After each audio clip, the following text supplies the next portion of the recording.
Bismillahirrahmanirrahim. Alhamdulillahirabbil alamin. Wassalatu wassalamu ala asyrafil anbiya wal mursalin Sayyidina wa maulana Muhammadin wa ala alihi wa sahbihi ajma'in, amma ba'd. Qala musannif rahimahullah wa nafa'ana bihi wa bi ulumihi fid dharaini, amin.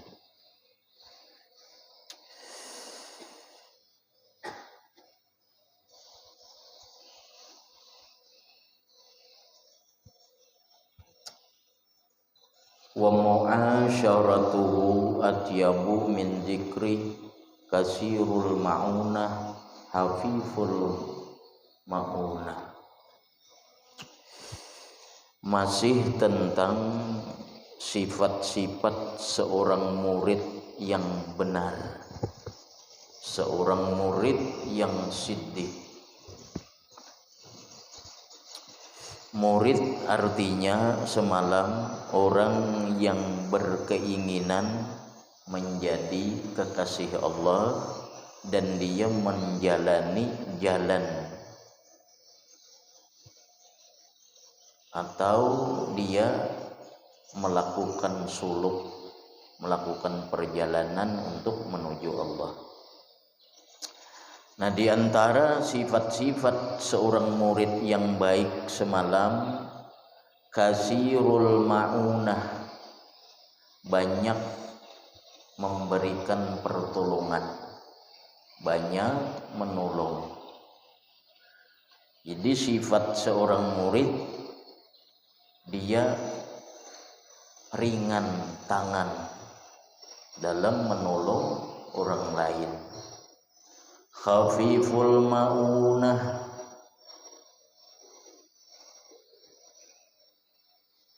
sedikit ongkos atau ringan ongkos, tidak banyak keperluannya. Ba'idun anirru'unah, jauh daripada kebodohan. Seorang murid yang benar, dia jauh daripada kebodohan, dari hal-hal yang tidak sesuai dengan syariat, jauh daripada kebodohan. Aminun ma'munun, dia seorang murid yang baik itu aminun ma'munun, dipercaya. Orang itu terpercaya dan dapat dipercaya. Kayak sifat Nabi kita, amal amin, dapat dipercaya. Bahkan orang-orang yang tidak beriman dengan Nabi sekalipun tetap bersaksi bahwa Nabi itu orangnya amin, orang yang dapat dipercaya. Orang-orang kafir, orang-orang musyrik, mereka tidak beriman dengan Nabi, tetapi mereka tetap menitipkan sesuatu itu kepada Nabi. Jadi orang-orang kafir zaman dahulu itu, orang-orang musyrik di Mekah, mereka tidak percaya dengan kenabian kita, tetapi mereka percaya bahwa Nabi itu amanah. Mana buktinya? Ketika Nabi kita hijrah ke Madinah, Nabi menyerahkan segala perkara-perkara, titipan-titipan orang-orang Mekah kepada Sayyidina Ali. Nah, jadi sebelum Nabi berangkat ke Madinah, titipan-titipan orang kafir Quraisy itu diserahkan kepada Sayyidina Ali, baru Nabi berangkat. Artinya Nabi kita Shallallahu Alaihi Wasallam dipercaya oleh orang-orang kafir Quraisy waktu itu, meskipun mereka kada beriman. Ada yang menitip barang, ada menitip ini, menitip itu, karena Nabi kita terpercaya. bergelar al-amin. La yakdzibu wa la yakhunu, dan seorang murid itu tidak berdusta dan tidak khianat. Kada berdusta dan kada khianat.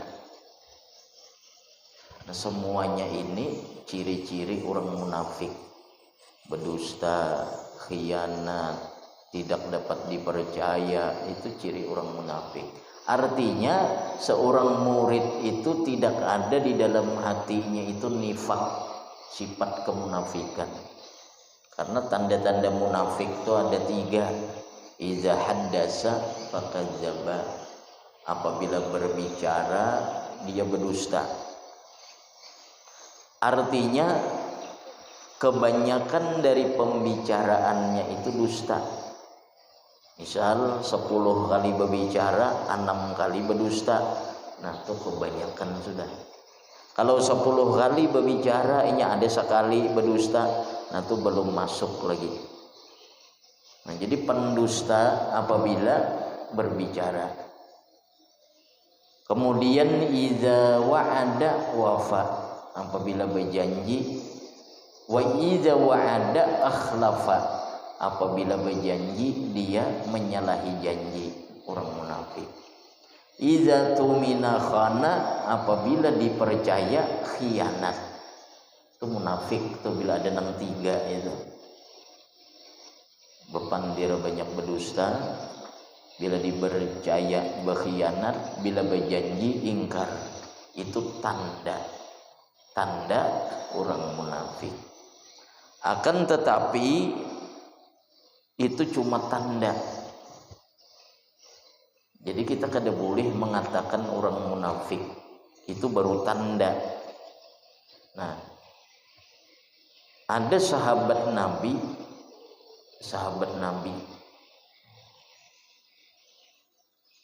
Huzaifah al-Yamani namanya.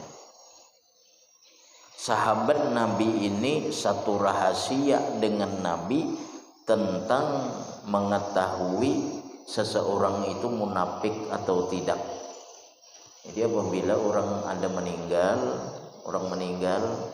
ujar Huzaifah al-Yamani, jangan disalatkan, orang itu munafik. Maka orang bertanya kepada Nabi, ujar Nabi, benar, jangan disalatkan. Jadi Huzaifah al-Yamani ini sahabat Nabi yang satu rahasia dengan Nabi tentang mengetahui kemunafikan seseorang. Sehingga para sahabat biasanya datang kepada beliau minta periksa. Wahai Huzaifah al-Yamani, periksakan di dalam diriku adakah sifat munafik. Bahkan Sayyidina Umar sekalipun sering minta periksakan kepada Huzaifah al-Yamani ini. Ujar Umar, wahai Huzaifah, tolong cek di dalam diriku adakah munafik. Jadi yang satu rahasia di dunia ini tentang mengetahui seseorang munafik atau tidak, itu cuma Huzaifah al-Yamani. Sesudah Huzaifah al-Yamani wafat, maka diharamkan kita menuduh orang munafik. Jadi kada boleh menyebut orang munafik sekalipun ada tanda-tandanya. Orang itu pendusta, itu tanda aja, belum tentu lagi munafik. Ada orang sering ingkar janji, itu tanda aja. Tapi kita tidak boleh mengatakan orang munafik, hukumnya haram. Lupa nggak ini, si Din tuh munafik, nah itu kada boleh sudah. Kenapa? Karena yang kita lihat cuma tanda.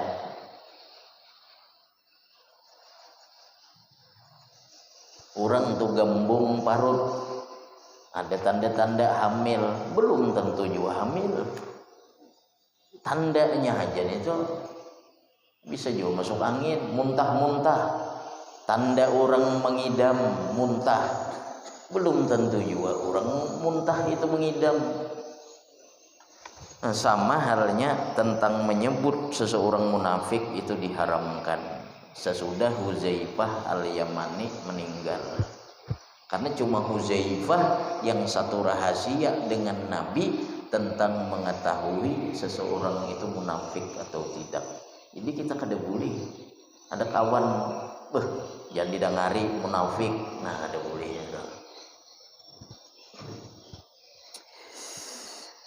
Aminun ma'munun, orangnya seorang murid yang baik itu terpercaya. La yakdzibu wa la yakhunu, tidak berdusta dan tidak khianat. Khianat ini kita percaya tiba-tiba berkhianat.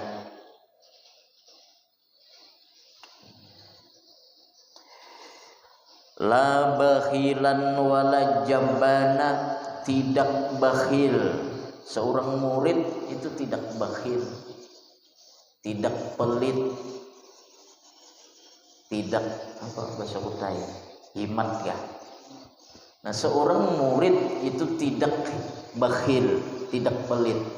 Jadi kalau ada orang ia dalam perjalanan menuju Allah tetapi dia bakhil, kada akan sampai. Karena sifat seorang murid, orang yang hendak menuju Allah, la bakhila, orang itu tidak bakhil. Kalau ada yang bakhil, apalagi dipadahkan wali, tapi bakhil lain wali. Seorang murid sekalipun dia tidak bakhil. Orang yang hendak menuju Allah itu kada bakhil, apalagi dikatakan wali kemudian bakhil. Wala jabbana, tidak penakut. Seorang murid itu tidak penakut. Jadi bila terkumpul yang dua macam ini, maka tidak dapat diambil manfaat kepada manusia tersebut. Bakhil dengan penakut. Di zaman Nabi Sallallahu Alaihi Wasallam, bila terkumpul dua sifat ini, maka orang itu kada kau diambil manfaat. Bakhil, penakut. Dibawa berperang kada wani, disuruh membantui berperang kada mau. Ada di zaman Nabi orangnya bakhil tapi pemberani, sehingga inya kada berani mengeluarkan harta membantu, tetapi dia ikut berperang, masih kawan diambil manfaat, masih berani berjuang menegakkan agama Allah. Inya bakhil, tapi urusan agama Allah kada mau diinjak-injak. Ada orang kada berani, nya penakut, tapi orangnya tidak bakhil, nya kada wani umpat perang, tapi urusan membantu dalam peperangan wani mengeluarkan duit, wani nya memberi bantuan kepada pasukan-pasukan untuk berperang. Nya kada berani, tapi nya pemurah, masih ada manfaatnya. Ada orang bakhil tapi pemberani, masih ada manfaat. Tapi bila keduanya terkumpul, ngalih sudah. Disuruh maju kada wani, disuruh menolongi kada mau. Orang ikam mainan berurusan ini nah, kedua ni aku jar. Kayak itu ikam barang mau ungkusi kada hendak juga. Nah, ini kada terpakai ini tuh. Jadi seorang murid la bakhila wala jabbana, orangnya tidak bakhil dan juga tidak penakut. Apabila terkumpul keduanya, nah ini yang bagus, kayak Abu Bakar, Umar. Abu Bakar itu mana pemberani dan pemurah. Umar pemberani, pemurah.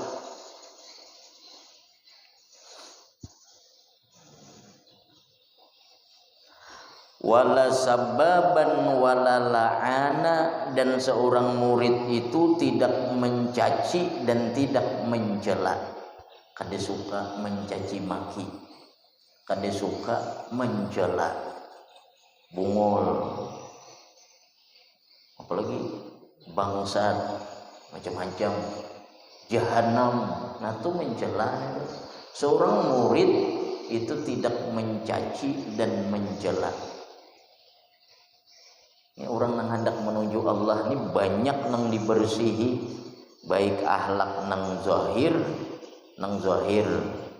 baik ucapan maupun perbuatan, dan juga yang batin yaitu hati. Orang hendak menuju Allah hati. Nah, diantaranya tidak suka mencaci dan mencela. Yang ketujuh, menyambat orang celaka, jahanam, bangsat. Nah itu lain seorang murid.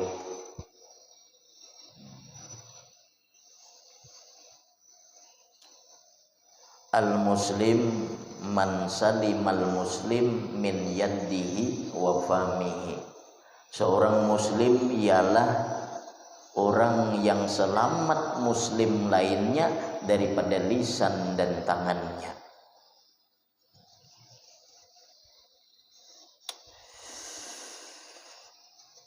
Wala yastaghilu an buddihi, dan seorang murid itu tidak sibuk daripada bagiannya. Wala yashihu bima fi yadih, dan tidak kikir dengan apa yang ada di tangannya. Nya kada sibuk dengan bagiannya, mana bagianku kada sibuk.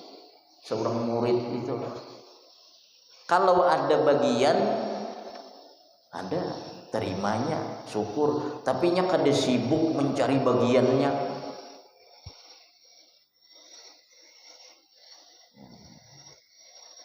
Kemudian apabila ada bagian yang dia miliki di tangannya, la yasihu bima biyadih, dia tidak kikir dengan apa yang ada di tangan. Kada kikir. Thayyibut tawiyah, seorang murid yang sidik itu thayyibut tawiyah, baik hatinya, baik bersih hatinya dari sifat-sifat nang tercela. Nah, sudah kita bahas satu persatu penyakit-penyakit hati, dari mulai riya, takabur, hasad, sum'ah, macam-macam. Seorang murid thayyibut tawiyah, hatinya bersih.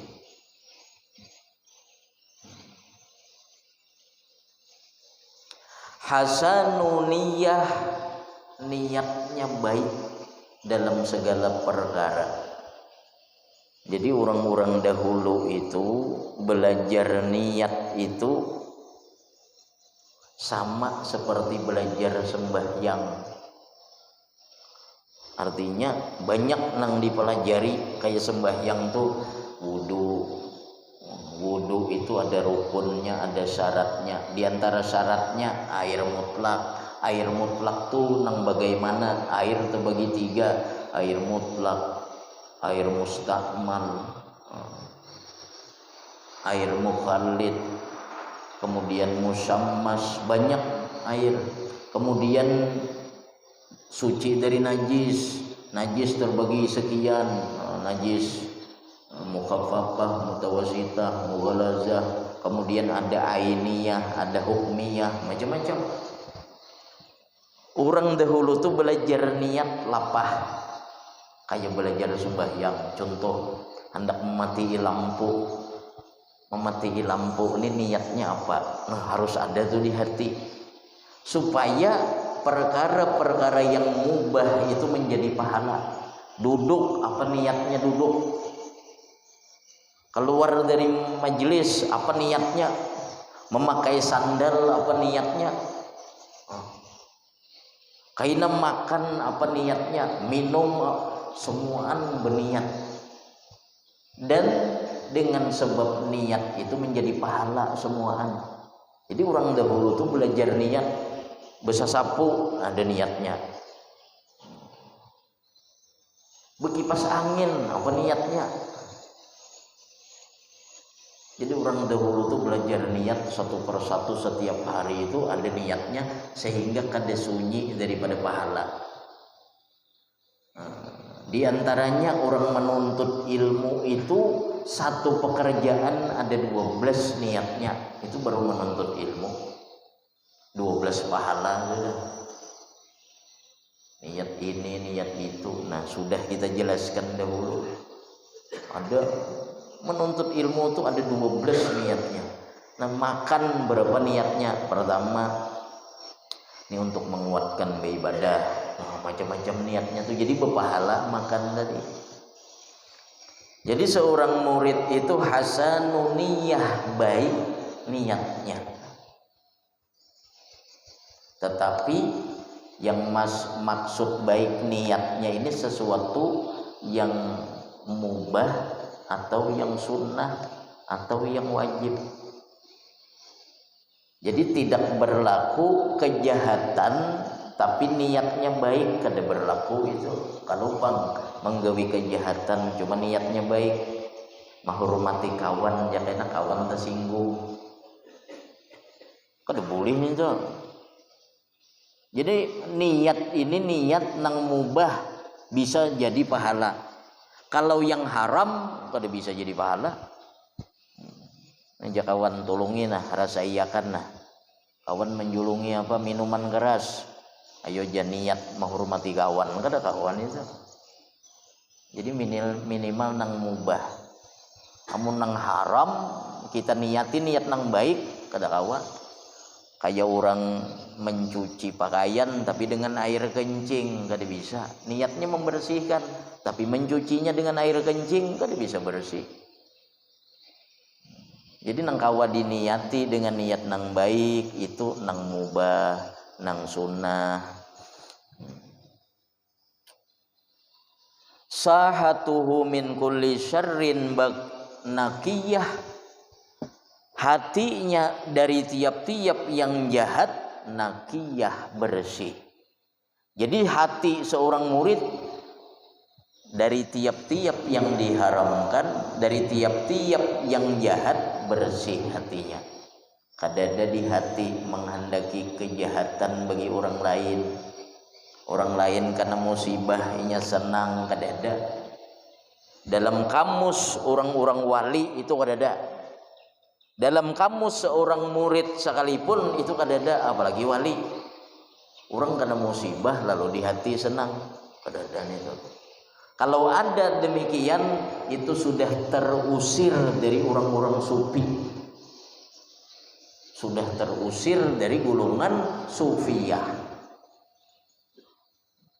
Orang kena musibah lalu ada sedikit saja gembira, sudah terusir dari golongan sufiyah. Ada para ulama dahulu di dalam kitab Syarah Ainiyah, kalau pada hilaf Imam Sahal, beliau mendapat kabar bahwa pasar kebakaran. Ujar orang, wahai imam, pasar tadi kebakaran dan semua terbakar kecuali toko pian jenang selamat. Alhamdulillah, ujar sidin. Bersyukur karena toko selamat, sementara punya orang lain terbakar. Sesudah itu beliau 40 tahun beristighfar hanya karena mengucap alhamdulillah toko beliau selamat, sedangkan punya orang lain terbakar. Padahal niatnya bukan senang orang lain terbakar, kada. Niat beliau mensyukuri itu karena punya beliau selamat. Sesudah itu beliau ingat, kenapa aku mengucap alhamdulillah sementara nang lain terbakar. Nah, beliau beristighfar selama 40 tahun hanya untuk perkara yang demikian.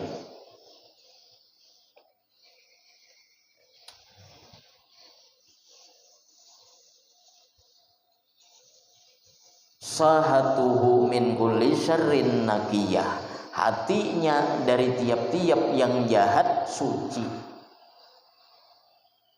Di zaman Nabi ada seorang sahabat yang disifatkan Nabi orang itu ahli surga. Ujar Nabi, sebentar lagi akan datang kepada kita ini penghuni surga. Lalu ditunggu oleh para sahabat, tiba-tiba datang seorang laki-laki. Nah, jadi ujar sahabat, berarti ini orangnya nih yang dimaksud Nabi. Kemudian pada beberapa waktu Nabi menyebut lagi, sebentar lagi datang ujar Nabi penghuni surga. Ternyata laki-laki itu lagi orangnya. Akhirnya ditanya oleh sahabat, ujar sahabat, apa amalan engkau sehingga Nabi mengatakan engkau ini ahli surga? Oh, ternyata orang ini nushul mukmin, menghendaki kebaikan bagi orang mukmin. Ujarnya, di dalam hatiku ini tidak ada sedikit pun menaruh kejelekan kepada kaum muslimin. Artinya tidak ada keinginan di hati ini orang muslim siapapun terkena musibah, menghendaki kebaikan, jauh dengan dendam, jauh dengan dengki. Di hatinya itu selalu mengingini kebaikan bagi orang muslim. Ternyata cuma itu amalannya. Ujar Nabi, orang itu ahli surga. Nah, jadi seorang murid itu sahatuhu min kulli syarrin naqiyah, hatinya suci dari tiap-tiap kejahatan.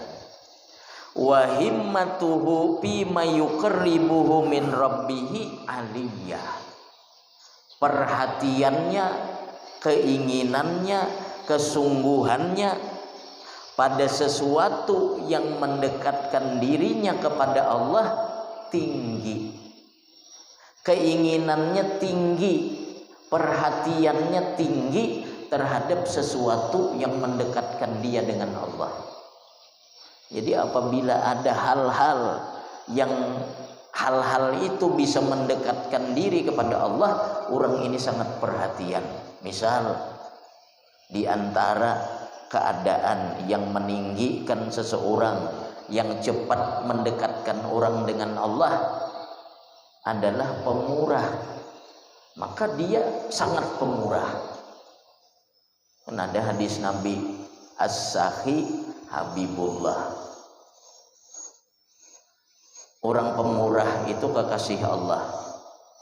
As-sakhi qaribun minallah, orang pemurah itu dekat dengan Allah. Wa qaribun minal jannah, orang pemurah itu dekat daripada surga. Wa ba'idun minan nar, dan jauh dari neraka. Ia mengetahui perkara yang cepat mendekatkan dirinya dengan Allah, pemurah, maka tinggi keinginannya untuk menjadi orang pemurah. Apalagi kasih sayang. Orang yang dekat dengan Allah itu orang yang sangat kasih sayang kepada makhluk. Nah, maka seorang murid yang benar tinggi perhatiannya kepada hal-hal yang mendekatkan dirinya kepada Allah. Apa contohnya? Kasih sayang, pemurah, apalagi ahli ibadah, bangun tengah malam, karena tengah malam inilah waktu di mana seorang hamba bersunyi dengan Tuhannya dan banyak sembahyang. Kenapa? Ujar Nabi, sepaling dekat keadaan seorang hamba dengan Tuhannya yaitu ketika dia sujud. Sepaling dekat keadaan seorang hamba dengan Tuhannya yaitu ketika dia dalam keadaan sujud, maka banyak-banyaklah berdoa, ujar Nabi. Nah, seorang murid yang siddiq, himmatuhu, perhatiannya, keinginannya, bima yuqarribuhu min rabbih aliyah, keinginannya sangat tinggi pada sesuatu yang mendekatkan diri kepada Tuhan. Wa nafsuhu ala dunya abiyah, dan nafsunya terhadap dunia abiyah, enggan. Ya, tahu dunia ini cuma sementara aja, dunia ini cuma sekejap aja dibanding akhirat. Kan disebutkan khairun wa abqa wal akhiratu khair, dan akhirat itu lebih baik, wa abqa dan lebih kekal. Jadi perhatiannya terhadap dunia kada terlalu, sehingga seorang murid itu terhadap dunia nafsunya enggan. Artinya seandainya disandingkan perkara dunia dengan akhirat, ini jelas memilih akhirat. Bukan ini meninggalkan dunia, bukan. Maksudnya tidak mengutamakan dunia dibanding akhirat. Apabila berbenturan, maka ia kalahkan dunia. Ada hadis Nabi, man ahabba dunya fa'adarra bi akhirati, wa man ahabbal akhirah fa'adarra bi dunyah, fa'asiru may yabqa ala may yabna. Ujar Nabi, barang siapa mencintai dunia, fa'adarra bi akhirati, maka dia membahayakan, maka dia merubuhkan akhirat.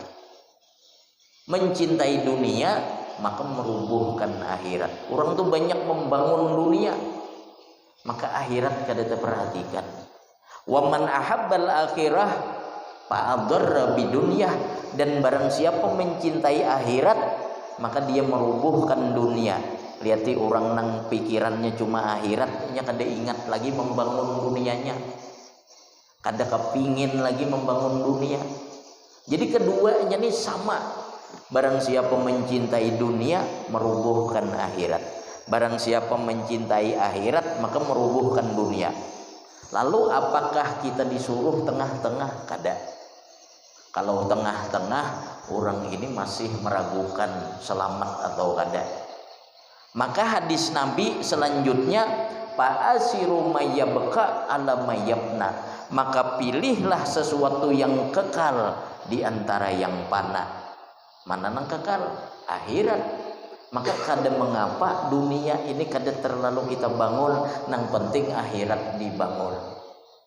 Mencintai dunia merubuhkan akhirat, mencintai akhirat merubuhkan dunia.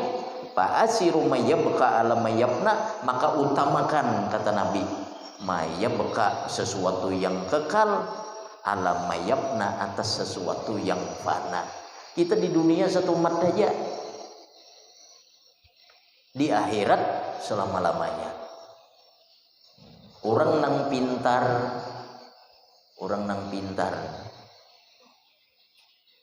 di negeri dunia ini, seandainya diberikan pilihan di dunia itu memilih emas, engkau rumah emas, tilam emas, seluruhnya emas, berlian, permata, cuman waktunya hanya 60 tahun. Sesudah itu diambil, ikam kehujanan aja lagi. 60 tahun aja ikam masanya rumah emas, berlian, permata, hiasannya, mobil emas, cuma hanya memakai 60 tahun. Sesudah itu habis. Sisanya bang, berpanas berhujan aja lagi.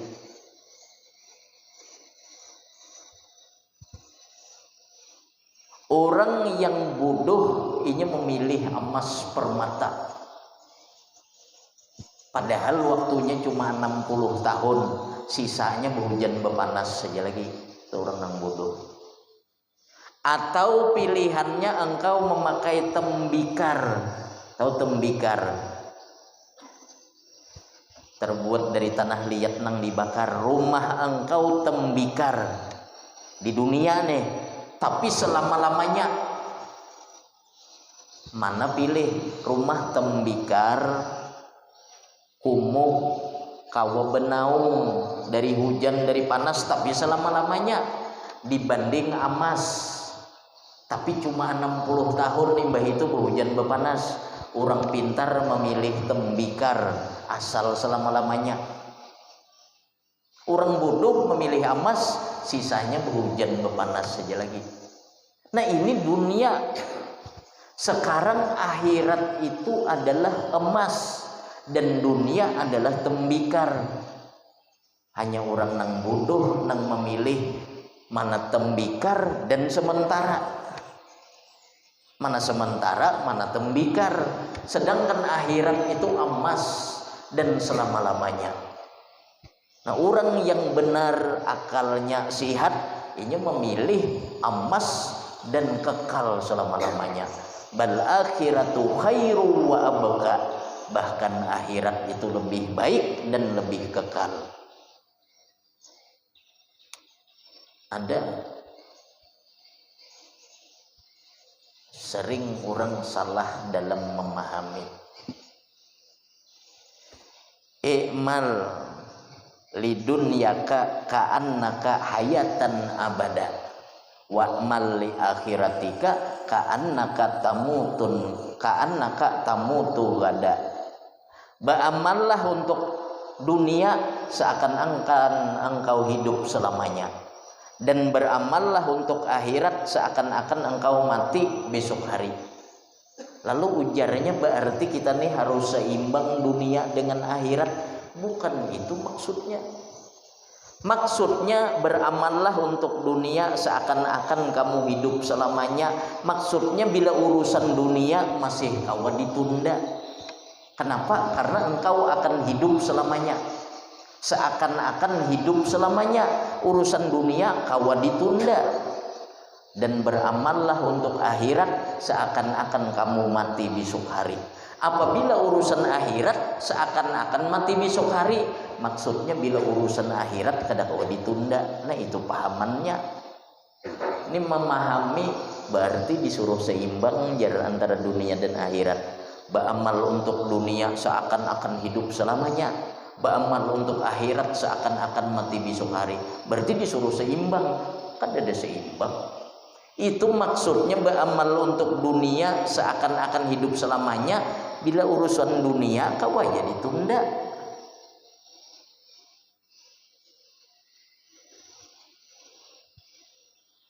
Duit nih ada nih, duit cukup gasan haji. Cuma tulak haji kada kau membangun walid nih. Satu raka haji kah walid. Walid nih dunia aja, dunia aku hidup selamanya, kau aja ditunda. Berarti duit nih gesan ke mana? Gesan ke akhirat aja. Karena jangan-jangan isuk mati. Nah, kayak itu maksudnya. Bukan disuruh menyeimbangkan. Mana buktinya? Kada diseimbangkan. Man ahabba dunya fa'adarra bi akhiratih wa man ahabbal akhirah fa'adarra bi dunya fa'asiru may yabqa ala may yabna. Barang siapa mencintai dunia merubuhkan akhirat. Barang siapa mencintai akhirat merubuhkan dunia. Maka ujar Nabi, utamakan yang kekal di antara yang fana. Biar aja rubuh karena satu matangnya. Biar aja rubuh karena sebentar aja.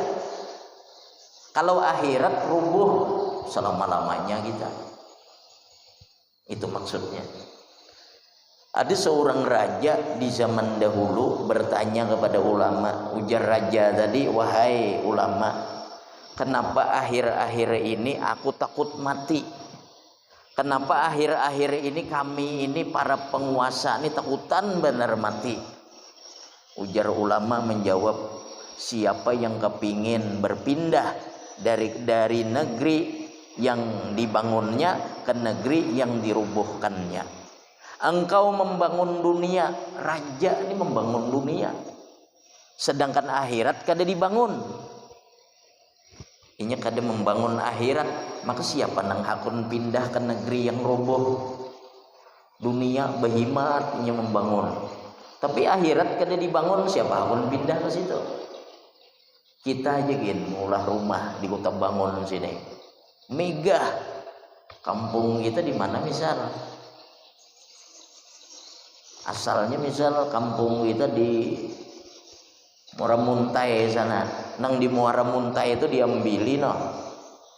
Usaha dipindah ke sini, rumah dihancur dipindah ke sini. Siapa pun lagi ke situ? Anak bini di sini, rumah di sini. Siapa pun pindah ke situ lagi.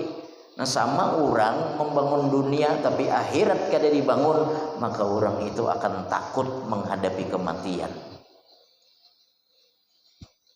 Karena ia berpindah ke negeri nang rubuh. Wa nafsuhu ala dunya abiyah, dan nafsunya atas dunia abiyah, enggan. Seorang murid. Isa kah sudah?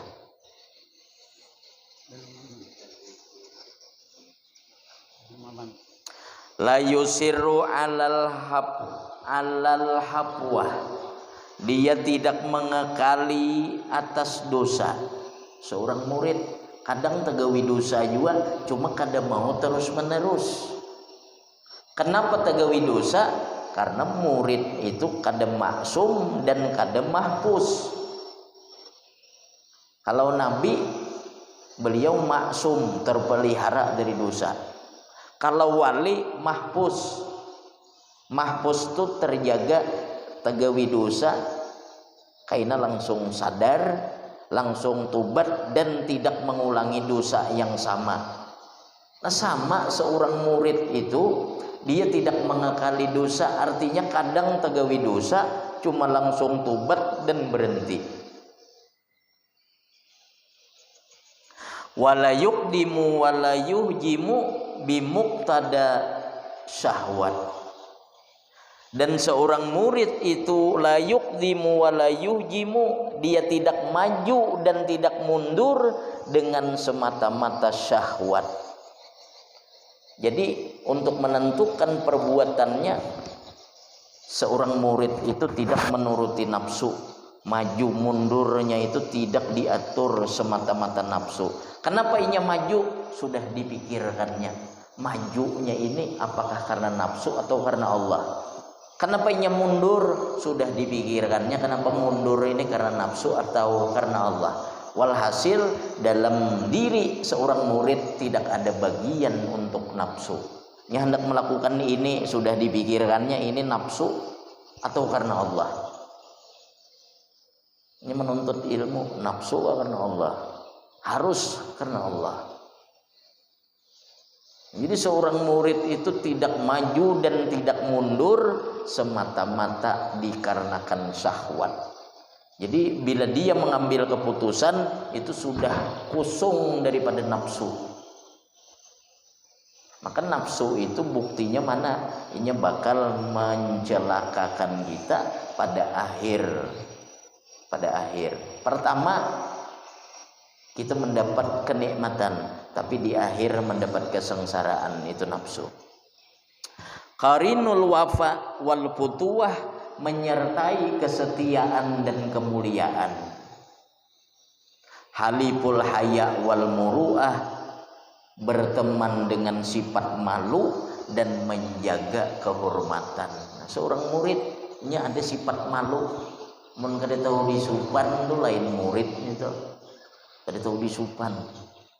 Ini ada berteman dengan sifat malu.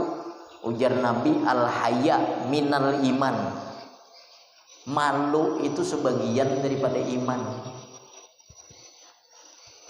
Malu melakukan hal-hal yang kada bagus, malu melanggar syariat Allah, malu berada di tempat yang tidak disenangi Allah, malu sebagian dari iman.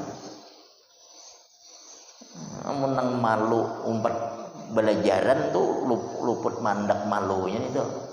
Aku jahandak kayak itulah ke pengajian cuma malu. Nah ini luput mandak malu itu.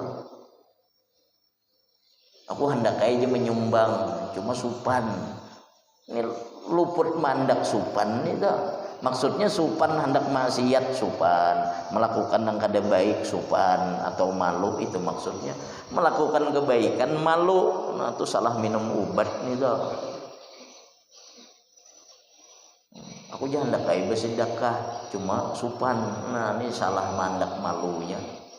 Aku hendak kayak ke masjid berjamaah cuma malu, nah salah minum obat nih tuh. Sakit kepala teminum obat cacing, nah itu salah minum obat, salah mandak malunya. Akhirnya kada kawa melakukan kebaikan supan. Wa yunsifu kulla ahadin min nafsihi wa la yantasifu liha min laha min ahadin.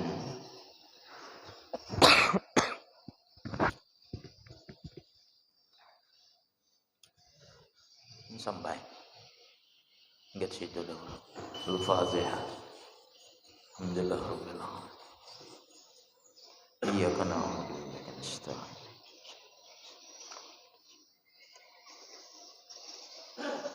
Bismillahirrahmanirrahim. Alhamdulillah rabbil alamin. Allahumma shalli ala sayyidina Muhammad wa ala ali sayyidina Muhammad. Allahumma anfa'na bima 'allamtana wa 'allimna ma yanfa'una wa zidna fahman wa ilman wa hikmatan bi rahmatika ya arhamar rahimin. Wa sallallahu ala sayyidina Muhammad wa ala alihi wa sahbihi wa sallam. Alhamdulillahi rabbil alamin.